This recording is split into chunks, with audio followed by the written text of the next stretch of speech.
Cultivating attentiveness to what God is doing. That would capture it for me. Those are not original. Those are Eugene Peterson words. But it is what Macedonia is about, is God is up to so much in our church and in our world, and cultivating attentiveness to what God is doing. And as we do that, we become those people who are grateful givers, generous givers, and I think that's what Macedonia has helped us to do, that we can have other people begin to be attentive to what God is doing in their life, in the life of their congregation, in the life of their synod, in the life of our ELCA. When people used to talk about our ELCA, they would say, oh, the synod, or the ELCA, and it was like a four-letter word. And now to begin to hear them say our synod, or our ELCA, or even our congregation, and begin to see what God's doing in that way is really exciting. I've seen people's lives being transformed, and the start of that has been stewardship, that initial connection, to really focus on stewardship being part of discipleship, and that's about relationship with God and Jesus Christ. One of our congregations that's been part of our congregational cohorts is made up of young families, many of them who don't come from a traditional Lutheran background.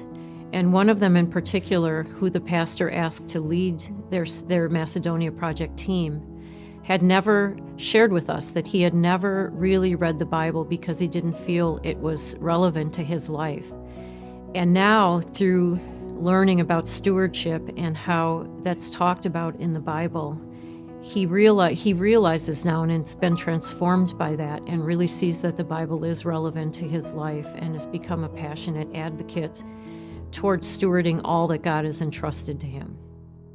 When we would have a council meeting and look at the budget numbers and saw the amount of dollars that the Synod and ELCA churchwide is giving to missions around the world, and to be able to go back to my home congregation and to my conference in Wyoming and talk about where those monies are dispersed, and that how much the generosity of our synod means to missions around the world. Our dollars that are given are really going to great and worthy causes. Look at Haiti, who are still there. Our staying power as an ELCA in disaster areas around the world is a powerful witness to what those dollars go to, and to be able to explain that and show that through our budget efforts is important. We are involved in people's lives on many different levels. So, for example, we have partners within the community that depend upon Holy Cross, not only for financial support, so like some of the food pantries, Habitat for Humanity, PADS, which is a shelter program, those type of partnerships, but also to recognize, too, that they have needs for people to volunteer, also for leadership needs, and so they rely on us.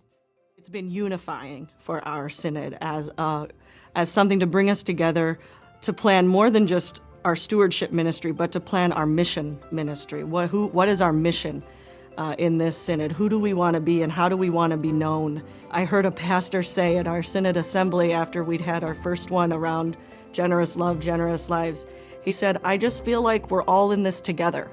That for the first time, our whole synod is doing something and we understand it, and we're all charged with something we can do. We are seeing some growth and renewal, some renewed energy around stewardship and around mission support giving for a church that people are proud to be a part of. Proud of the ministries we are about and support, owning those as part of our own congregational stories, whether they're in our neighborhood or in Africa. In that, I see a willingness to not avoid the mission support conversation or to challenge themselves to increase their giving both as individuals and as congregations.